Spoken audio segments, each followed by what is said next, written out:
Sage Rosenfels, Brent Bloom. Heard and viewed exclusively across the world. Only on Iowa Everywhere.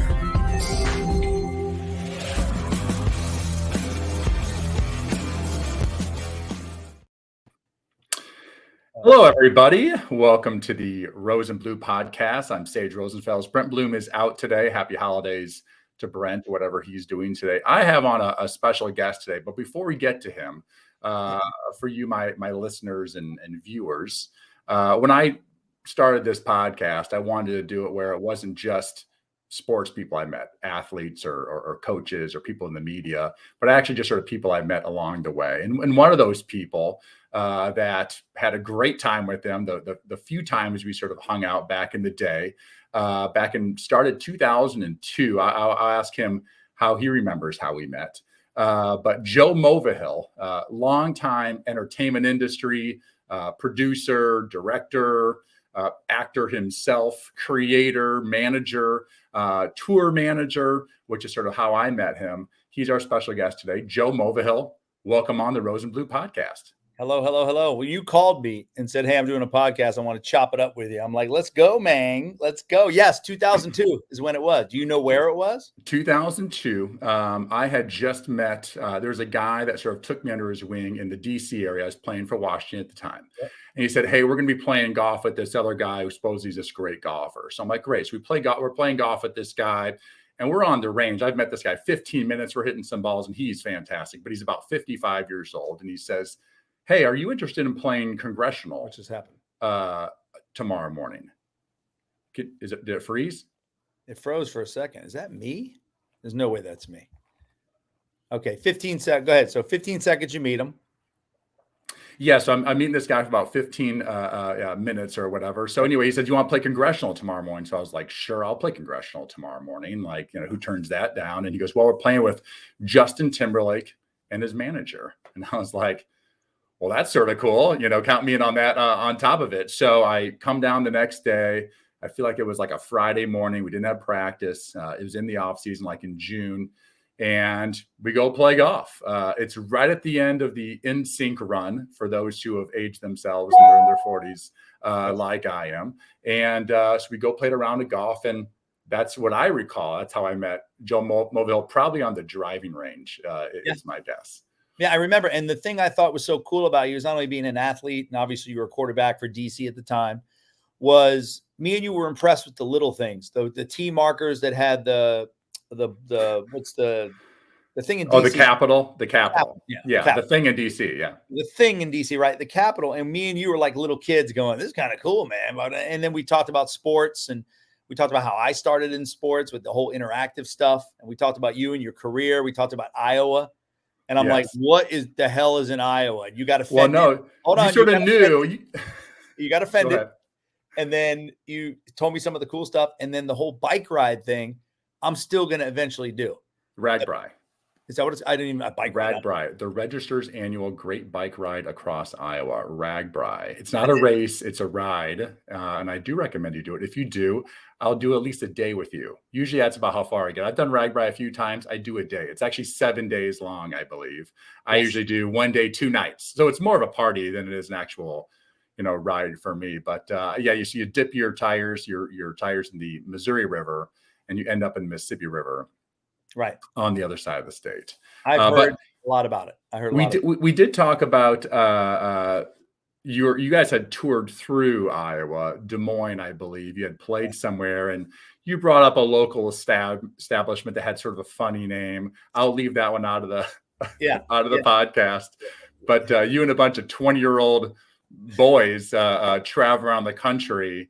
You guys found your fair share of spots. But I'd like to go back to how you started. You're from New York? New York originally, but I moved to Orlando when I was young, like eight years old. So I technically grew up in Orlando because you don't really know your surroundings until like 12, 13. Yeah. Up until then, I lived in New York, moved to Orlando, started my elementary school in Orlando, middle school in Orlando. At the time, it was a middle school. And then, which went to 9th grade, and then high school, 10, 11, 12. And I went to Dr. Phillips High School, where DJ Khaled went there. Oh, yeah. Joey Fatone went there. Johnny Damon went there. AJ Brzezinski went there. Luis Fonsi, the Desposito guy, went there. There's a bunch of people. Wayne Brady graduated in my class. It was crazy, like a 6-year period that all these people graduated from Dr. Phillips. And that's how I got into entertainment, working at Disney World in Orlando and also Universal Studios. That must be a very odd way to be raised. I always thought Orlando's this, anytime you are raised in a tourist town, and it seems like its main industry is really taking money from people who are coming from everywhere else, whether it's Universal Studios, Disney, the swim parks, or for sports, people coming in for various things, or like for my daughter, national cheerleading competitions or dance competitions, or those types of things. How was it being raised in like a tourist town like Orlando, and people? It's sort of like Vegas in a different way. People, your parents work at not casinos, but now they're hotels or resorts and things like that. Yeah, I think overall, I think it taught me a lot about hospitality. When you're trained at Disney, you work for Disney, there's a thing called traditions. At the time, it was 2 days worth of learning all the things about Walt Disney World. And what's fascinating is, as a kid, I went in like, this is dumb. And by the end of it, I literally felt like Walt Disney himself picked me to work for him. It was the craziest thing that they develop in your head. But I learned little things that make the little things make the biggest difference. And so growing up in Orlando, I learned hospitality. I learned kind of how to treat people for the most part. I learned etiquette. I learned, and I had a field day, or kind of a open-ended field to do whatever I wanted entertainment-wise. The Orlando Magic just started. So they called Universal Studios and asked for people to blow balloons up behind the backboard. So we did that as a part-time job. I got paid $30. It was fun. Got to see a basketball game. During the day, I worked at Universal Studios at the Beetlejuice show, which was an incredible experience. It was a live show, singing, dancing, so forth. I made a ton of money as a kid, like a ton of money, dressing up. You were like an entertainer. I mean, you became an entertainer from a very, very young age. Is that normal for like kids that grew up in Orlando? A lot of people do something a lot of people do entertainment here, because you got to think Disney, big thing, entertainment, Universal Studios, SeaWorld. At the time, they had Boardwalk and Baseball. They had Circus World, which was Boardwalk and Baseball. They have little dinner theaters everywhere. So it is a big entertainment area, and it's a great learning ground. That's why the Wayne Bradys of the world will tell you he learned everything from theme parks that he then took it up to Hollywood. I did the same thing. I learned everything from a theme park and within sports, because we evolved that balloon into throwing a T-shirt into the crowd, being the first people to ever do that. And then next thing you know, I'm working for the Bulls, doing all their entertainment, because they thought I was smart, or me and a few guys were smart, because we said, if you put McDonald's on a T-shirt, McDonald's will pay you money. And when you go out and shoot it into the crowd, it's a great sponsorship for McDonald's. You came up with that. A group of us, not just me. I'd love to take full credit. Marge, do you remember Marge Schott, the owner of Cincinnati Reds? Cincinnati Reds, yeah. So we got a phone call from Coca-Cola to go up and evaluate their marketing. They paid $500,000 for a sign on the outfield that just sat there. It said Coca-Cola. Grater's Ice Cream, which I remember this is so crazy. Grater's Ice Cream and Skyline Chili wanted to do a promotion. So we convinced them we would go on a dugout in the second inning and shoot chili, which I can't believe they allowed us to do it. We'd wrap it all up and shoot it into the crowd. And they did a survey in the 7th or 8th inning. 91% knew it was Skyline Chili. 2% knew there was a Coke wall, because it just sits there. It becomes part of the, you don't know. So that became interactive entertainment. And she was smoking a cigarette, telling me nobody's going to know. She had 2 dogs with her. It was exactly what you think of Marge Schott. It was the experience that I had with her. But anyway, so I evolved into that.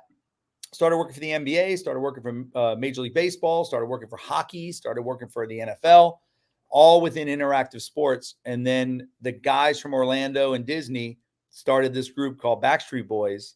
And I kind of missed the boat on that, because at the time I was working for the Bulls, Michael Jordan. I was like, I don't need this little boy band crap. And then they followed up with another group, which was NSYNC. And they sent me a VHS tape back, a VHS tape of them in Europe with all these people around the bus. And I was like, okay, hold on for a second. This is kind of cool. And I was kind of burnt out, because during baseball season, I would do all like 13 stadiums, and then overlap into basketball, overlap into football. I never had time off. All I did was travel. It was fun, and it was a great time. but I needed something new. And that's when the NSYNC thing came along. And that was probably the greatest decision I could have made. Took less money working for sports than I made at Universal Studios. Then I took less money again to work for NSYNC, leaving sports. So I took 2 jobs paying less money, which everybody usually takes a job because it pays more. But I thought there was more, there was bigger ceiling pretty much with the different things. I kind of burnt myself out and realized I needed a change. And that's how I got into the entertainment world as a manager. Yeah, well, you sort of started off with like the biggest sort of conglomerate corporation almost that you have in the United States, Disney. And Right. you sort of slowly, and you were a small piece of all that, but inspired by their sales pitch, which it seems like to me gave you a sort of a marketing start, how to market a product, how to create excitement around something, get the word out there, get the name out there, and then you sort of evolved into now pro sports, which is big in itself, not as big as Disney, but those teams are big brands, and then to the actual like almost more ownership of something smaller than to build up, which was a boy band and NSYNC. Talking about like you start with NSYNC in what, 1999? 96 is when they got together. 97, they asked me to work for them. I said no. I was working for Jordan. I just signed a piece of paper. It's kind of funny. I signed a contract for image and likeness in 1997 because they were going to document the whole Bull season. And because I was like an entertainment. I was up there. I still live in Orlando. I flew back and forth probably 10 times a year to do some of the different promotions and stuff. Come to find out that thing that I signed, that paper I signed all these years later became The Last Dance, which I was unaware at the time. Wow. But they made all the employees sign to give away the rights if they videotaped you or whatever it might have been. No idea that that's what it was for. But it's kind of funny how that kind of evolved. But back to your original question. The boy band thing, 96, 97, they sent the VHS tape back. When I was done with the Bulls in 98, that's when I joined on with NSYNC as an assistant.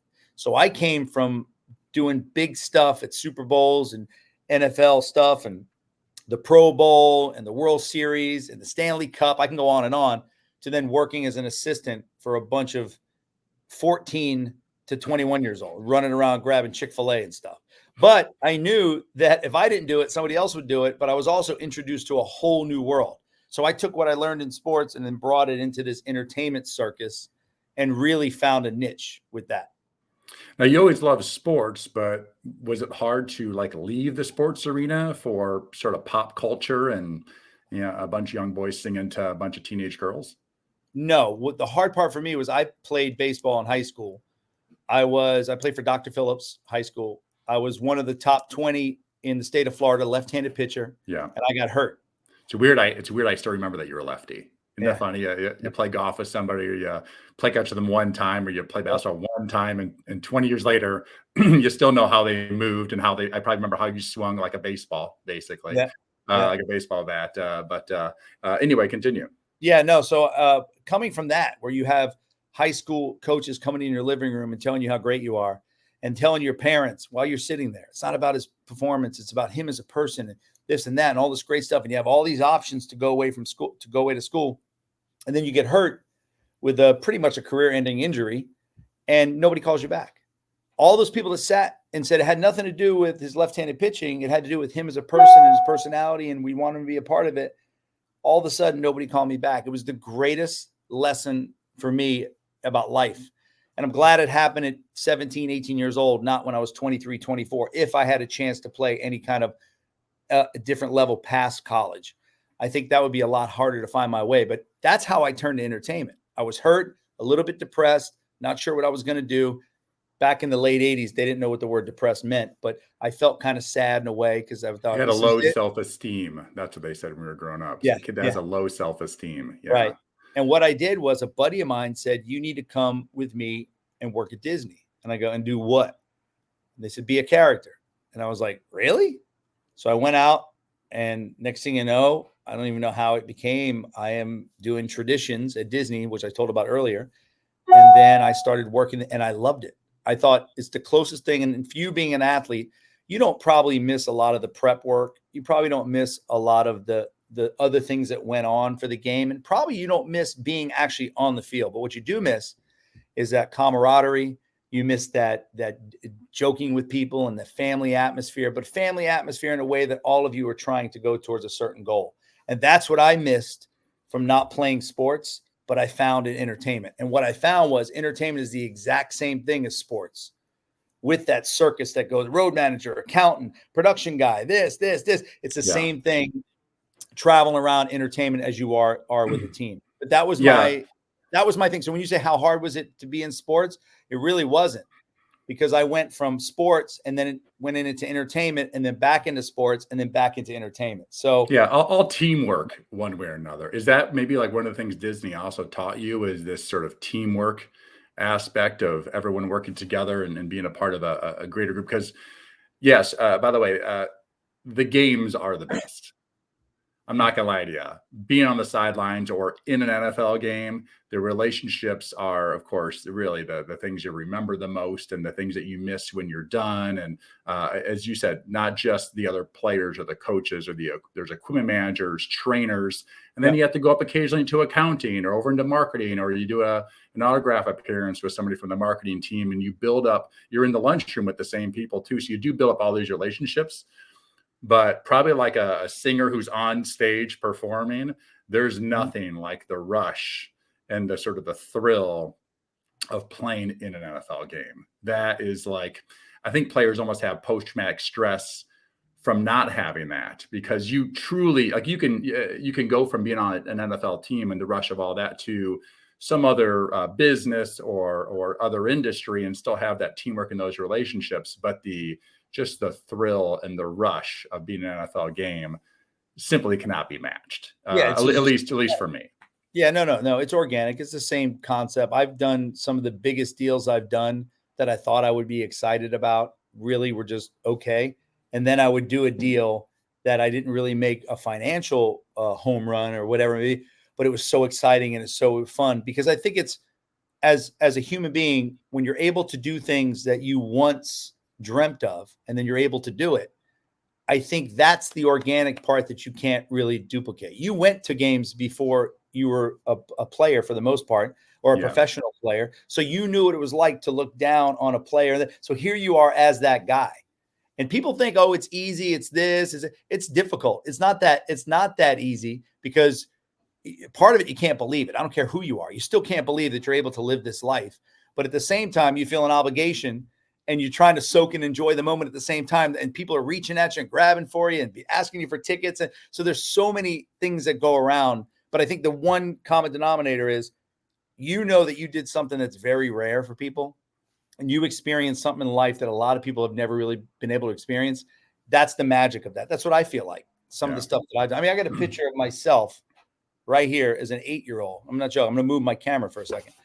But see right there, the good-looking kid with the huge, ridiculous shirt. Oh, yeah. I love it. Yeah, I have a picture of myself, because there's times during the day I stop and I go, really, dude? Almost like I can't believe this life that has kind of happened.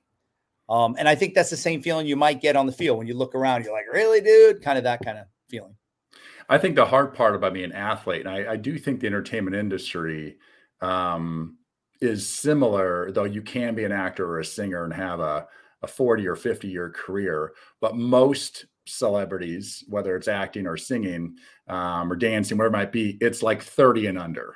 Same with athletes. It's like they love you when you're young and you're pretty, and then for athletes, you're just done generally. Now, of course, guys, quarterbacks are playing until they're in their 40s, but that life cycle is gonna end at a certain amount of time. And then for singers that you work with, you better have real talent and real commitment to make a true career out of it, and not just probably one album or have a couple good songs that went really well, but the ability to stay together. And it said all the teamwork and stuff that goes into it is sort of magical. For me, I felt pressure every minute of every day, I feel like, but it wasn't really pressure in a sense of like, if I don't do this, I'm not successful. But it was like, when I was in high school, I was just trying to be all state and bring my team to the state tournament. And then at some point I was like, hey, maybe I can get a scholarship and get into recruiting letters. And then I got to Iowa State and I was like, hopefully I can start here at some point. I'm the 4th string quarterback, but maybe at some point I can start. I never had this, like, I'm going to be an NFL quarterback for a long time. Right. So my goals are actually, which I did. You said that. I said, was this going to happen for you? You're like, dude, I never thought I'd be playing in the NFL. One scholarship offer. That was it.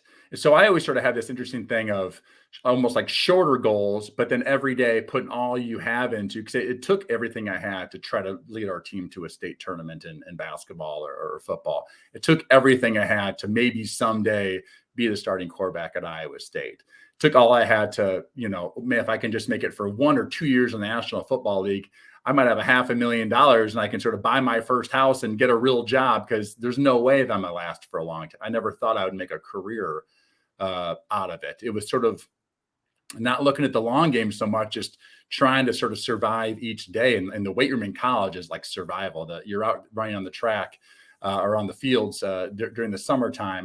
You're not thinking about playing the NFL for 12 years. You're thinking about, like, how can I get to the workout and beat all the other quarterbacks? But you're living this sort of smaller world.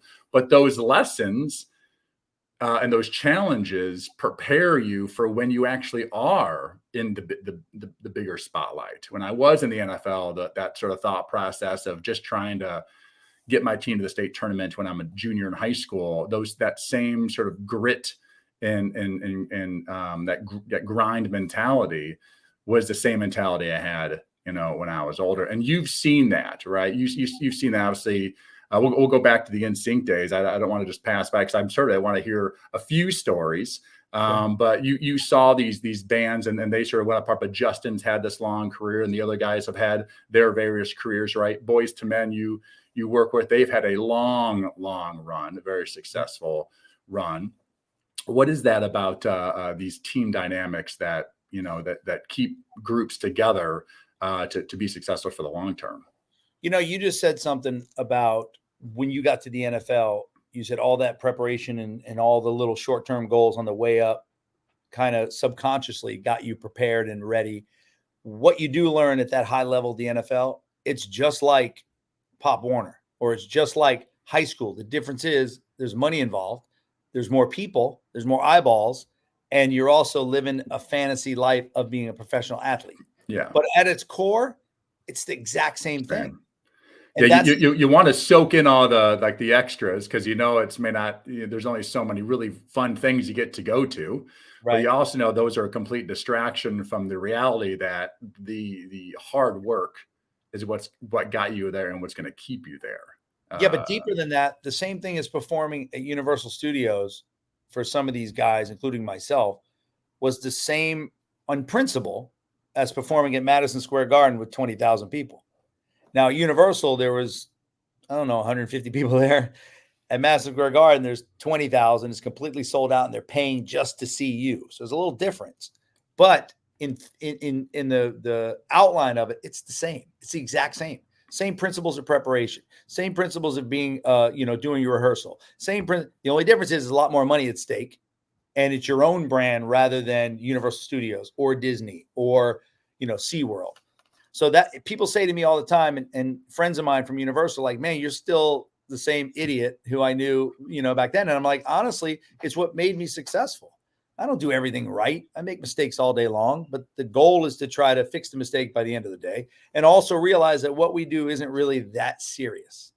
And it's not. Like, it's more entertainment. It's entertainment. I'm more into building like a life story than a professional story. That's why I never moved to LA. That's why I never moved to New York. I'm very satisfied here in my little world in Orlando and being able to do LA and New York things. So back to your point, how is it, working with teenage acts, or how is it working with these bands? It's all the same for the most part. The real talent, it sticks around.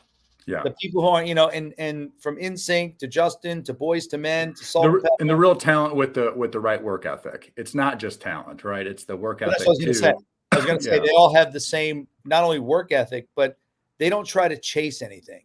They are who they are. They're just fortunate that other people like it as well. When you try to chase a fad, by the time you get to it, it's already gone. And that's what a lot of entertainers do. They try to chase the cool thing, what's next, or what's this, instead of just doing what they want to do. And luckily for a lot of them, people enjoy it and will buy tickets for it. For some of them, they just never win. Some of the most talented people I've ever seen are the ones that don't make it because for whatever reason, it doesn't resonate with commercial, but they're still super ridiculously talented and thrilled in their own little bubble. Take me back to when we met, 2002. Okay. All right. We play golf. I go to the show. I see before the show, you're, excuse me, scooting around on your little skateboard in the stadium. What was your role sort of on the Instinct tour for the most part? Well, so there's a tour manager and then there's a road manager. And the tour manager is the guy that looks at the whole thing. Oh, you all right, bro? A little coffee there. The tour manager is the one who looks at the whole tour and maps out all the different movements. The road manager, which is what I did, carried out those movements. So I worked with the tour manager to put it all together. And then I was the one with the guys at all times carrying out those movements, which, by the way, changed every other day. I want to stay in this city. I want to go to this city, get the private plane. It turns into a circus. But that's the idea. You're a traveling circus. And my job was to keep what the tour manager guy planned out pretty much on the rails and keep it moving. So they'd be there on time. They'd be there for the sound check. So when you have sponsors, you got to be there for the VIP meet and greets. You got to be there. Like there's all those little things. Sounds easy. But when you try to get into a hotel and there's 2,000 people out front of a hotel and you have to enter the back because they're going crazy, it's exciting and it's fun, but it's also challenging at times. Tons of moving parts because I also met, bodyguards during my little stint there, bus drivers. Okay, guys occasionally message me on Facebook, hey, I was the bus driver back then. How you doing? It's pretty amazing, the whole industry. And I just got a snippet of it. But you got, of course, multiple tours with multiple bands. Let's go back to stay with NSYNC for a minute. Where have you traveled? Where did you travel to with them? Because you guys are probably all over the world during their. Ironically, they started in Germany and Europe. Once they came to the States, they were so on fire that the only place they really went other than the United States was like Rock in Rio, which was incredible in itself. But they didn't go to Tokyo. They didn't. Boys to Men, I saw the entire world. Boys to Men literally can go to any country, anywhere on this planet where a human lives and sing End of the Road, and they sing it in English. It's the most incredible thing I've ever seen. I literally had a dartboard. I would be like, where do we want to go? Sri Lanka. I would call. Next thing you know, we'd be going to Sri Lanka. I mean, crazy stuff like that. Yeah. How did you get hooked up with them? So after the Super Bowl, with Justin and the Janet Jackson thing. Oh yeah. What do they call it? A wardrobe malfunction. That's right. When that took place, right after that, and I got to give Justin a lot of credit. He was a young kid, and after that whole thing took place, about 2 weeks later, he decided to shut the rest of his stuff down. And there was like 4 or 5 of us that worked for. There were 78 people that worked for him, but there was like 4 or 5 of us that was kind of core guys, from his head of security, Eric, who you knew, and myself and a few other people. Big E, right? And this young kid with all this pressure breathing down his neck, literally pulled the plug to stop working for a minute and let things calm down, but basically took care of his core group of people and said, I'm still going to pay you because this isn't anybody's fault. This is just circumstance. So I was getting paid sitting at home, and I got a call from the Dixie Chicks to go out. I got a call from some other bands, but I didn't want to just run to band because that really wasn't my DNA. I wanted to kind of stick with one core group. And Justin Timberlake's manager, Johnny Wright, called me and said, hey, I need you to go to Japan. And I said, you going to pay me? He goes, I already know you're getting paid by Justin. I'm like, so I'll double dip. They do that in the NFL too, by the way. They do. Okay, we already know you're getting paid by another team because they cut you and you had a signing bonus. So. Exactly. So I said, what do you want me to do? He goes, can you go to Japan? I can't go. Can you just go and check out and give me a report? What's going on? I'm like, I've never been to Japan. I'm in. So I jump on a plane. I go to Japan. 2 songs in. Literally, I'm not kidding. 2 songs in. I ran to a payphone and called him collect. And I said, dude, this is a gold mine. They have songs that are so ridiculous. I had all these crazy feelings going. 2 songs in, I was going nuts. And I stayed out with them. I was only supposed to be there for 3 days. I stayed out for a month. We came back to the United States. I started working with them through Johnny. Then they wanted me to be more influential in their management and their career. So me and Johnny both managed them to the point where Johnny was kind of non-existent. He had the Jonas Brothers and crazy big things going on. And Johnny called me one day and said, "Hey, can you do me a favor?" I said, "What?" He goes, "Because I used to split the commission with him. Mm-hmm. So if I got $5,000, I would send him 2,500, and no contract, but that's what I did for 3 years. I did that." And he called me up and said, "You don't have to send me any more money." As he goes, "You lived out what you said you would live out." I say, "Hey man, it was an agreement. You didn't have to send me to Japan." Mm-hmm. Right? Who knows where I would have been. So I always look back on that. And like I said earlier in this thing, the little things make the biggest difference. Now, it's not a little thing to constantly write somebody a check. Trust me. And I told him when I was writing the check, I'm like, "This son of a bitch doesn't do shit." I had all those feelings that we normally have, but he's still a good friend. He's still a good confidant. He's still a good mentor. He's still big in the business. And I look at that and I'm proud that I did that because everybody's so shocked by it. They're like, "You really paid him for literally 3 years. Every check I got, cut it in half." And then that's how I started managing Boys to Men. And then now I've been with them for 17, 18 years, since 2004. And they've been a great gift for me because it allows me to be creative. It allows me to try stuff. I've called them up and said, "Hey, I heard Grease Live is doing something." I called the guys who did Hamilton, the musical director, said, "Hey, they should be teen angels." And they were like, three black teen angels playing Frankie Valli. I'm like, "Yeah, I think it's funny. I think it's incredible. And I think they can kill it." Luckily, he agreed with me, fought with all the executives. Then they did the Grease thing with Julianne Hough and all that. And that was the most tweeted part of that whole live performance was that team. And they did a great job. And like that, that's the stuff excites me. I didn't make a lot of money on that. Probably I didn't make any money on that. But the creative part of it, giving it a shot and them trusting it and those guys coming in. And that's the one thing Boys to Men did, Justin did, Joey Fatone does. They over deliver.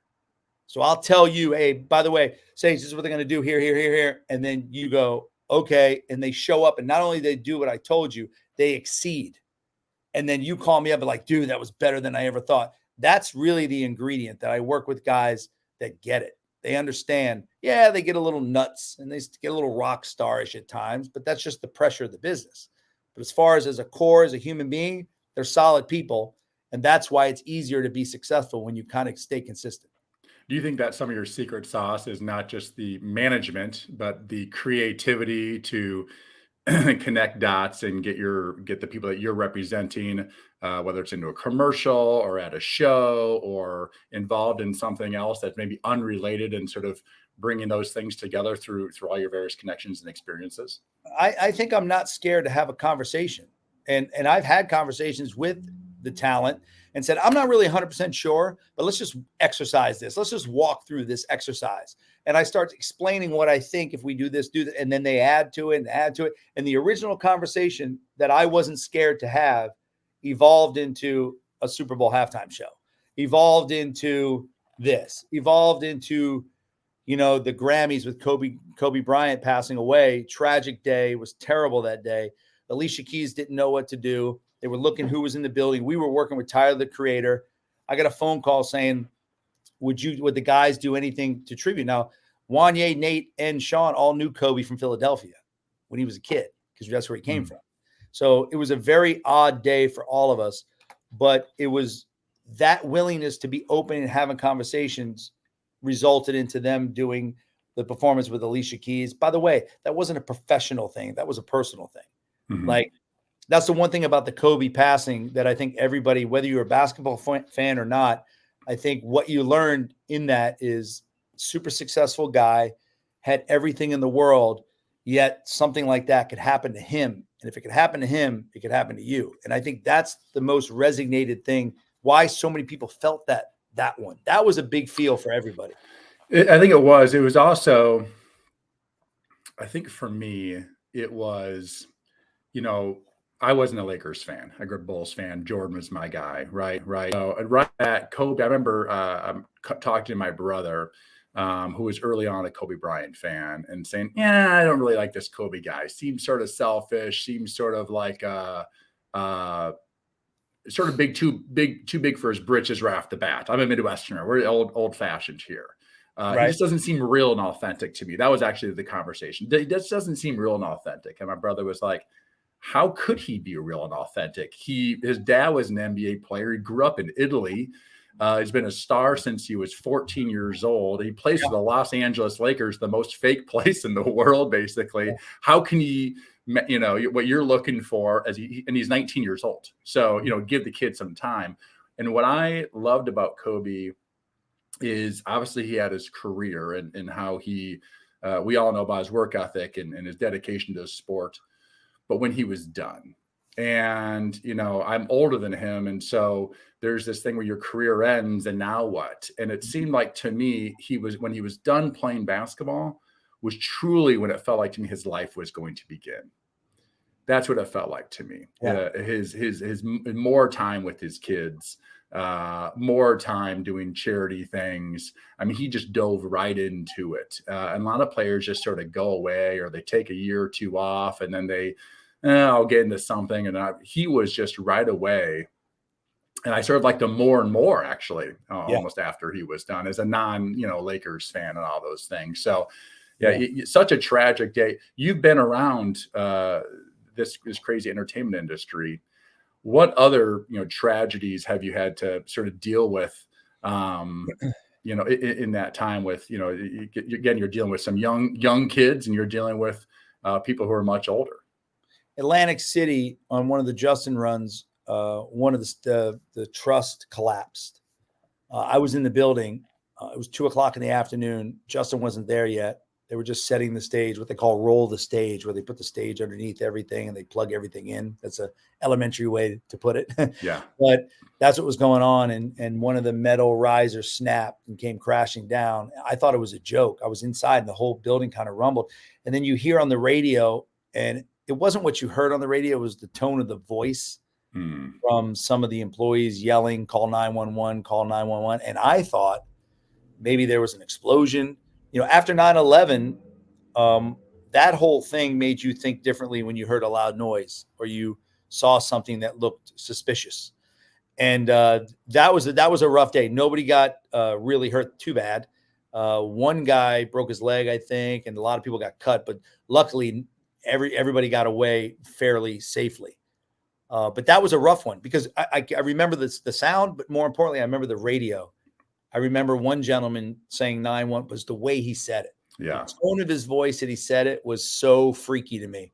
And then I ran out there and I see just metal mangled up and people yelling. It's like, and then you're thinking who's underneath there. And one guy stepped up immediately, got all the heads of the different departments, the lighting department, the sound department, the crew department, the bus, everybody, and had everybody check in within 2 minutes. He had everybody checking in because then we had to see, was anybody underneath there? And for those 2 to 3 to 4 minutes, it was kind of freaky to think you were a part of something that could change not only your life, but somebody's life. If somebody was underneath that mangled up. Yeah. And it's easy to talk about it now, but at the time it was quite freaky. Like that was a freaky scenario.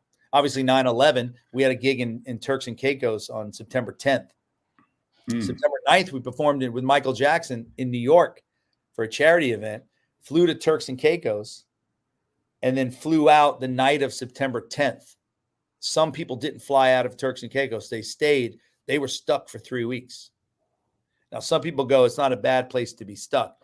But with the whole world, with the open, like with stuff you've never seen or felt or understood or comprehended before, it was scary to be away from home. I luckily was home, but that was not. But I think everybody experienced that. That just wasn't an entertainment thing. The entertainment tragedy that I saw was the building collapsing, or the stage collapsing.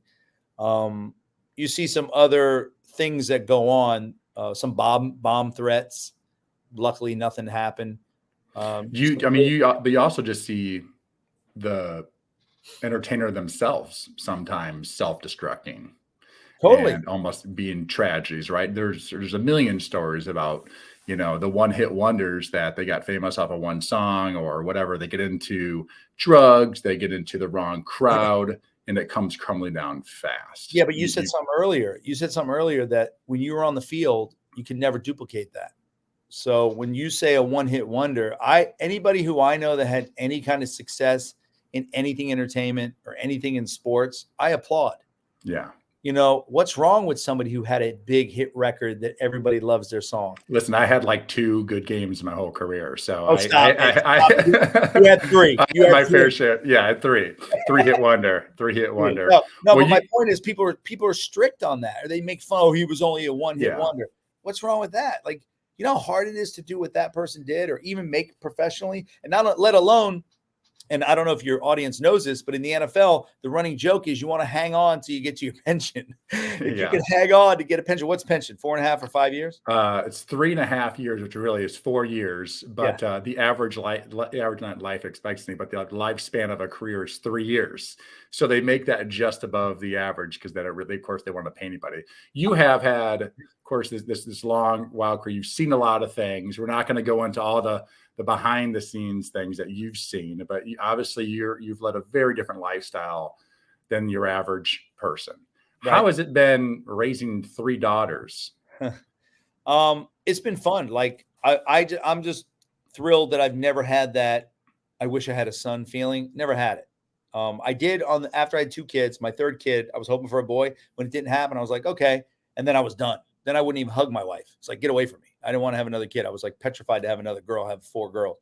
But after it's been fun for me. And my relationship with them is almost not father, son. I just try to be a friend of theirs with discipline, if that makes sense. Yeah, guidance. Yeah, and it's been fun. My one daughter just graduated from Tennessee. My other one goes to Clemson. Everybody's like, why would you let your kids go out of school? I'm like, that's where they felt comfortable. Or out of state, sorry. Because the state of Florida, they all had grades that they had a full ride. Yeah. So logically, you say pick Florida State, stay in state.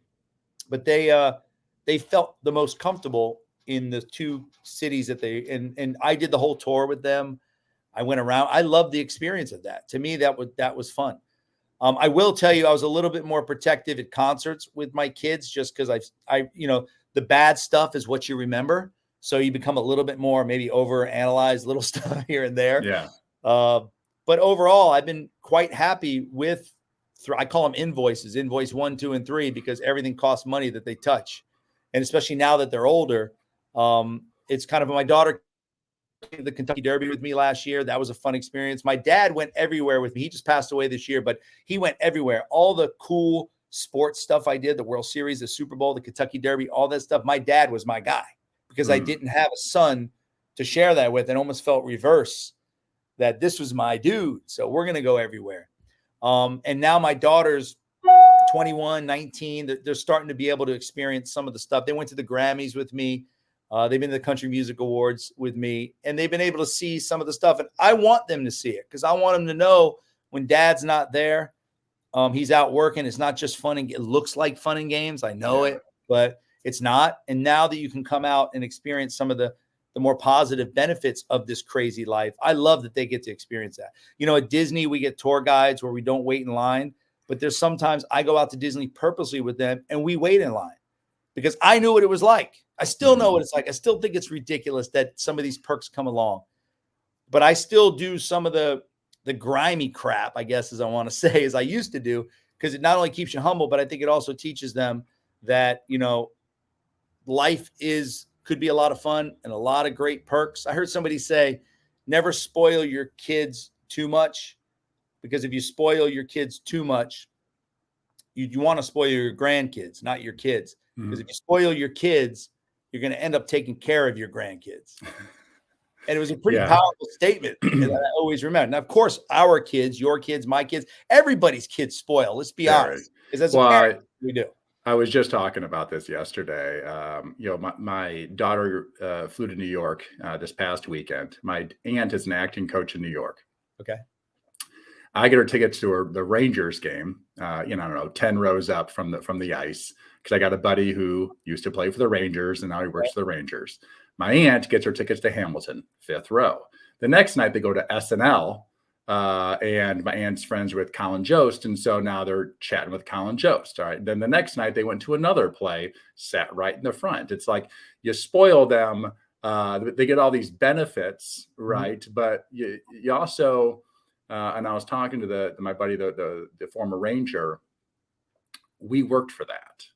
We worked to give our family those little extra benefits. And it is really fun and exciting to be backstage at a concert or get that extra access and meet those, extra special celebrity people or athlete people. So there's this aspect of like, man, I've spoiled them because now they go to New York and they're expecting the greatest tickets to everything, which is not a reality, but it's also like, you know what, those are unbelievable experiences. And I'm happy that I worked really hard.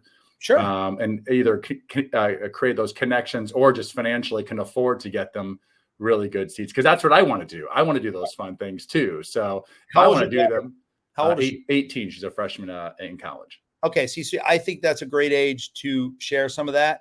Like I said, me and my kids would go to Disney. I would wait in line with them purposely.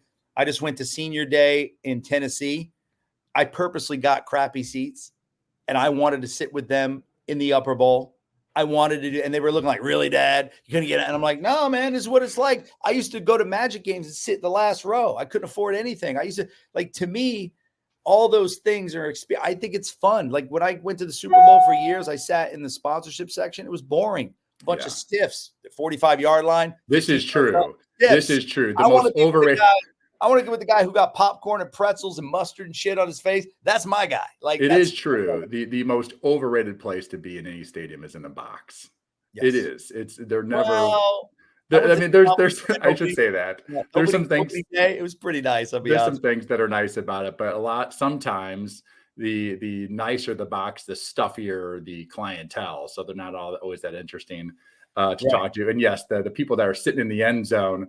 Behind the goalpost, many times those are the hardcores, and those are people that have way out spent their budget to get there. I was just at a Chargers game a few weeks ago and sat by some people who they're expensive tickets and they were rough around the edges, but having the time of their lives. But why were they? But hold on, that's a great example. Why were they? Because it meant everything to them. It's really, really important to them, and it's not always important to the stockbroker or the Wall Street guy or whatever it might be.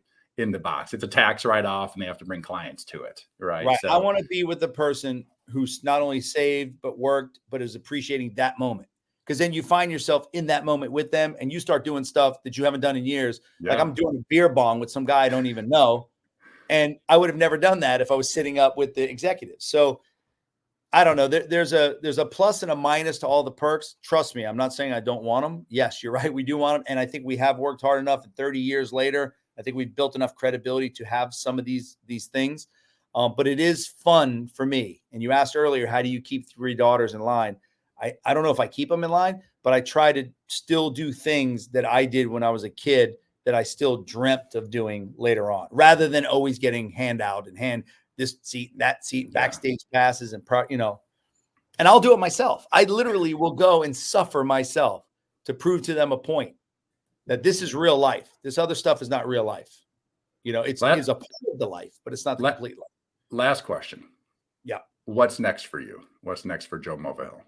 So I think 2023, I'm not a big New Year guy, but I did some stuff this year that I think I did because I felt like I didn't make it. So I had to prove something to who, I don't know what. And I put myself in different positions that made me stressed out, which I used to never get stressed out, lose sleep because I'd wake up in the middle of the night and be like, why'd you do that? And I think that what I realized is blessed. I hate that word, as fortunate as life has. My job isn't to constantly like prove to anything to anybody. My job is to protect what I built for 30 years and try to have as much fun as possible. So back to the point, I'm going to build more of a life resume than a professional resume.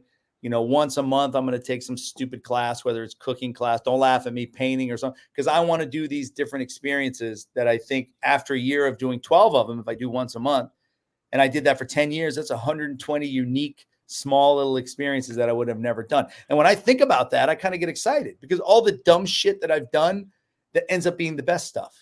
Yeah. So I guess what's next for me is I want to go back to the kid that thought there's no such thing as no.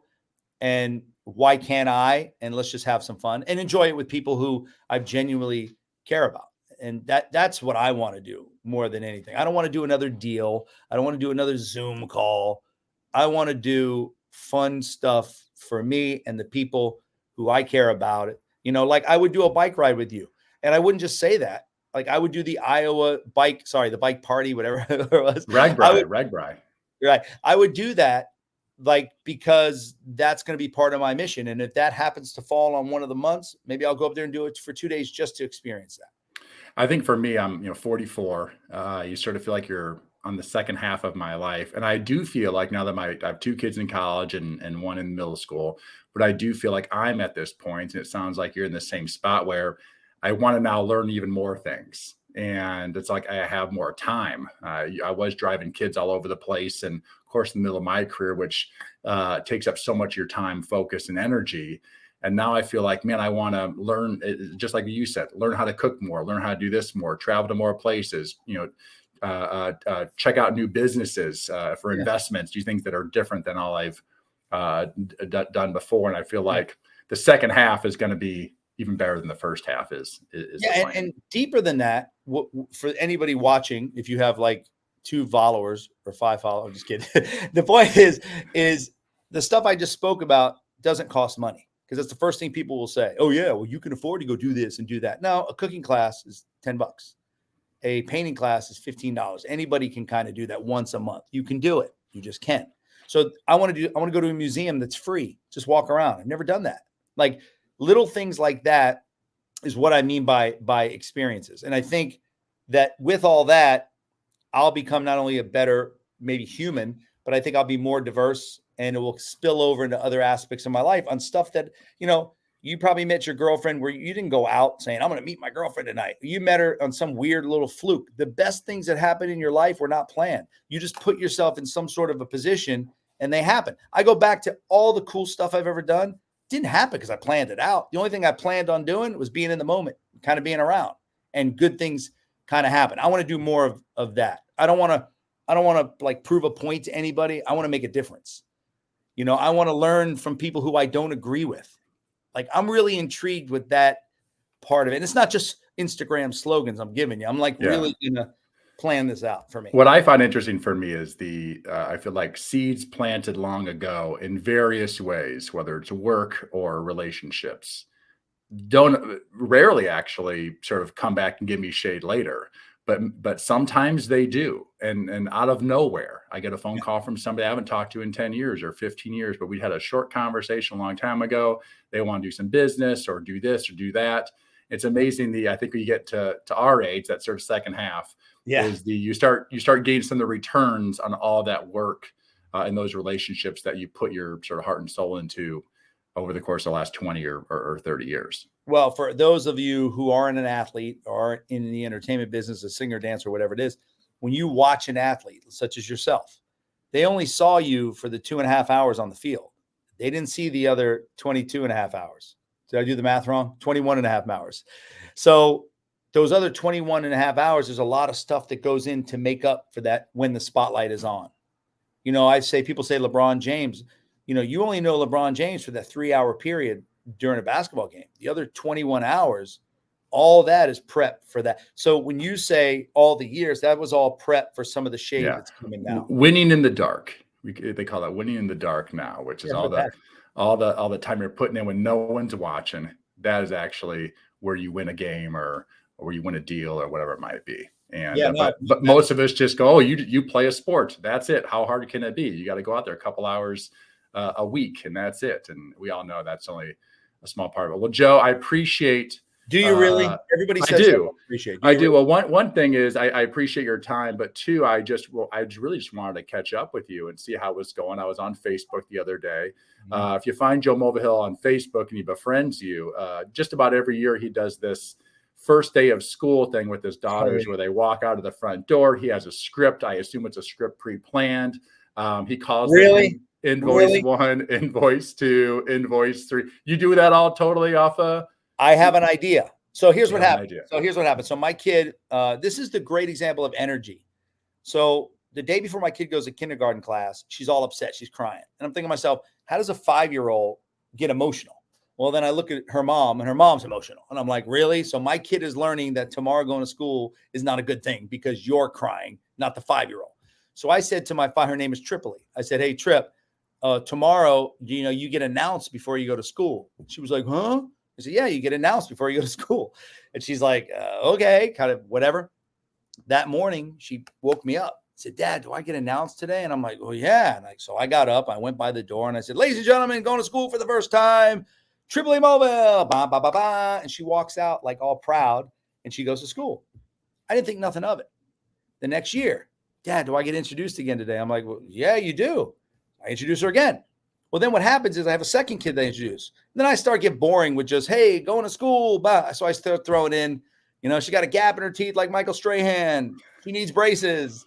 She just started her period. Well, you're starting to describe them like she's the hippie of the children, or she's no longer shopping at Payless and Target. She's on to Saks Fifth Avenue or whatever. Yeah, you start to.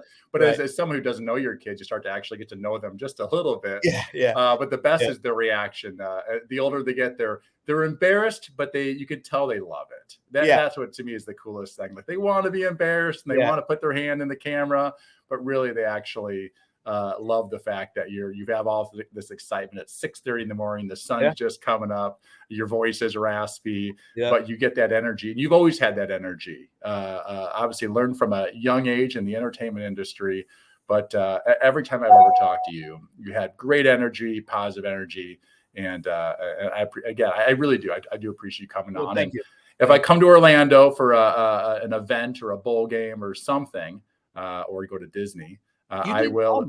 You called me. I'll give you a call. No. You did call me. Iowa State was playing in they're playing Orlando a couple years ago, and I tried to connect with you. We didn't have connecting, but you had to call me and said I'm coming to Orlando, and I was like, of all times, I'm actually going to New York to hang out over the holidays. I remember that, and I think you guys played like December 20 something. I remember that. Yeah, like December 28th, Iowa State was playing Notre Dame, and I actually ended up training Ian Book the next year he was a Notre Dame quarterback, and I get to train these kids every once in a while. Sometimes they're the actual opponents, so that's just sort of the way it works out. But that was last time in Orlando. Maybe I'll get there again soon. I do appreciate your time. Happy holidays to you and your family. Thank you. And I'm going to be paying attention to see what you have in store for Boys to Men and the other groups you work with in the coming year. Yeah, we should have some fun. And again, anybody listen out there, it's happened to you, Sage. It's happened to me that we do live this crazy fantasy life. We didn't plan for it, nor do we even expect it. So for those of people that are out there that think, oh, it's not going to happen for me, trust me, I used to say the same thing. Everybody else says you got to say it's going to happen and positive. I'm a realist. I never thought I'd be doing what I'm doing. I mean, it's just stay consistent. If you stay consistent, something's going to happen. What? Nobody knows.